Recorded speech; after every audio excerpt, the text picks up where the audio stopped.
परमात्मा बरसे कृपा करे और हम अपने पात्र को सीधा रखें तो निश्चित रूप से बात बनती है। नहीं तो दुर्योधन के सामने कृष्ण भगवान खड़े रहे, उसके हृदय में और प्राणों में कोई प्यार था नहीं, तो कोई फर्क नहीं पड़ा। आपके हृदय में अगर निश्चित रूप से प्रेम है तो थोड़ा सा भी प्रभाव काम करेगा, और अगर प्रेम नहीं है तो फिर आपके सामने भगवान भी खड़ा हुआ हो। राम जी भी रावण के सामने खड़े थे, राम के नाम से पूरी दुनिया का कल्याण होता है, लेकिन रावण तो नहीं बदला ना, कंस पर कोई प्रभाव नहीं पड़ा। कृष्ण और कंस सामने सामने हैं लेकिन बिल्कुल नहीं बदला। कारण क्योंकि उसके अंदर जो नेगेटिविटी है, नकारात्मकता है, वो गड़बड़ करती है। हाँ, ये बात जरूर है कि राम जी को भी उससे लड़ना पड़ा, ऐसे बटन दबा के ठीक नहीं कर दिया। तो अपने अधिकारों के लिए तो लड़ना पड़ेगा आपको। ऐसा भी नहीं है कि आप ये हाथ जोड़ के बैठ जाएं कि अब उस कुछ करने की जरूरत नहीं, अपने आप हम तो शांति में हैं तो सारी चीजें ठीक हो जाएंगी। इसलिए युद्ध होते हैं, इसलिए संघर्ष होते हैं, इसलिए व्यक्ति को फाइट करना पड़ता है। तो जब आपको फाइट करना पड़ता है, योद्धा बनकर आप जीतते हैं, बस वहां एक ही बात का ध्यान रखना है कि अधिकार के लिए लड़िए जरूर, धर्म युद्ध कर लीजिए, लेकिन अधर्म युद्ध नहीं। राक्षस मत बन जाना, इंसानियत से मत गिर जाना। इसलिए भारत के युद्धों में भी बड़ी विचित्रता थी। युद्ध के नियम बनाए गए कि सांझ हो जाएगी तो फिर लड़ाई नहीं लड़नी है, सूरज छिप जाएगा तो फिर उसके बाद बाण नहीं चलेंगे, और सवेरे का समय जो है वो भी निर्धारित किया। फिर कहां तक आप वार कर सकते हैं, कहां नहीं कर सकते, बड़े नियम थे। और उस नियम का मतलब यह है कि जहां नियम है वहां धर्म है, जहां नियम और धर्म दोनों है वहां इंसानियत है। जहां आदमी ना नियम मानता, ना कानून मानता, ना धर्म मानता, ना लाज है, ना शर्म है, वहां आदमी के अंदर से धर्म निकल जाता है। और जब धर्म निकल जाता है तो आदमी राक्षस हो जाता है, और राक्षसों के द्वारा दुनिया में नरक ही पैदा होता है। इसलिए अगर आप लड़ना भी चाहें अधिकारों के लिए, धर्म के लिए, कर्तव्य के लिए, लड़िए जरूर, लेकिन राक्षस मत बन जाना।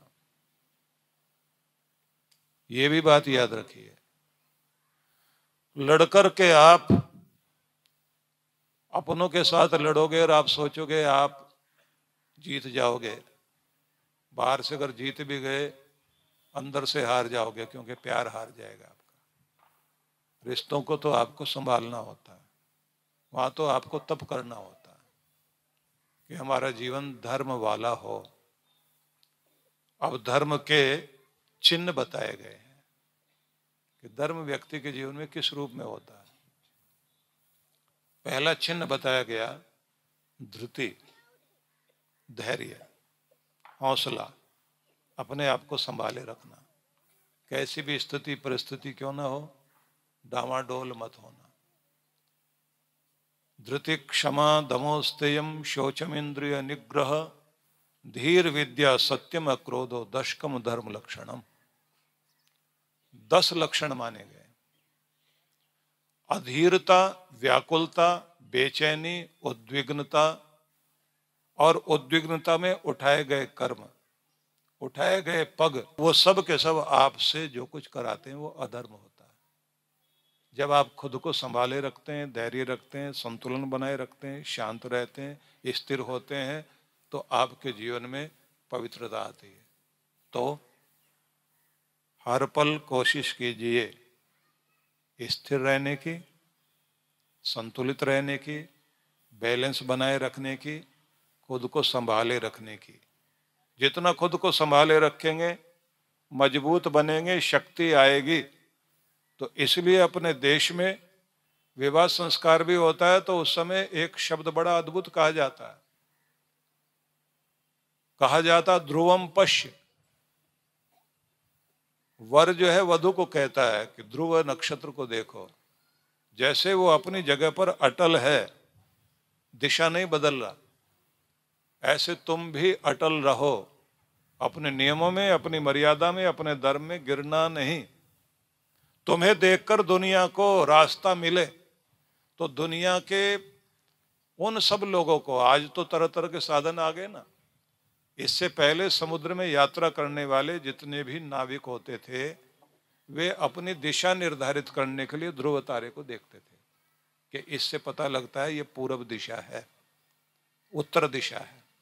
जैसे आप जो है सूरज जिधर से निकलता है तो उसी को प्राची दिशा कहते हैं, तो ऐसे ही ध्रुव नक्षत्र जिधर है वो उत्तर दिशा होती है, वो दिशा को निर्धारित करता है, दिशा के विषय में बताता है कि इधर ध्रुव जहां है वहां उत्तर दिशा है। तो माना गया है कि जो आदमी अपनी जगह अटल है, स्थिर है, बैलेंस में है, स्वयं को संभाले रखता है, वो खुद भी दिशा में है और दूसरों को भी दिशा देता है, दूसरों को भी रास्ता दिखाता है। तो ये ध्यान रखना,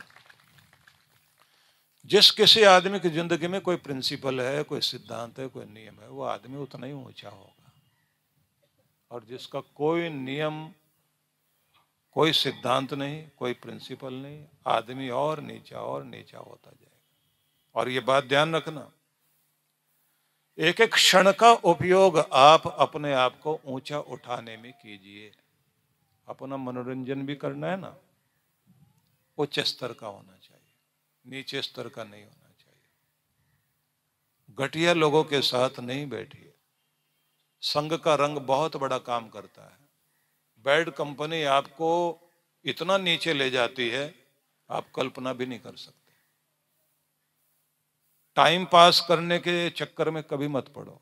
आपके पास जो कुछ भी जीवन में है, आपका समय, आपकी उम्र है, और वो सबसे कीमती है। अगर आप अपने आप को प्यार करते हैं तो अपनी जिंदगी को बहुत प्यार करोगे, अपनी जिंदगी को प्यार करोगे तो अपने टाइम को प्यार करोगे, अपने टाइम को प्यार करोगे, वक्त को प्यार करोगे तो उसे कभी बेकार नहीं करोगे। और उसको किसी तरह, लोग कहते हैं ना टाइम काट रहे हैं, किसी तरह टाइम काटो नहीं, इसको जियो। जीना है तो जिंदगी में धैर्य रखो, जब भी मुसीबत आएगी तो आपके धैर्य की परीक्षा होगी। इसी को धर्म कहा गया है। कितना धैर्यशाली, कितना समझदार, कितना हिम्मत वाला, कितना हौसले वाला, कितना जिम्मेदार हो आप, आपका घर संभलेगा, आपकी जिंदगी संभलेगी। और अगर आप जिम्मेदार नहीं है तो आप कुछ भी नहीं है। मैंने ठेका क्यों लिया है तो ये मत सोचना।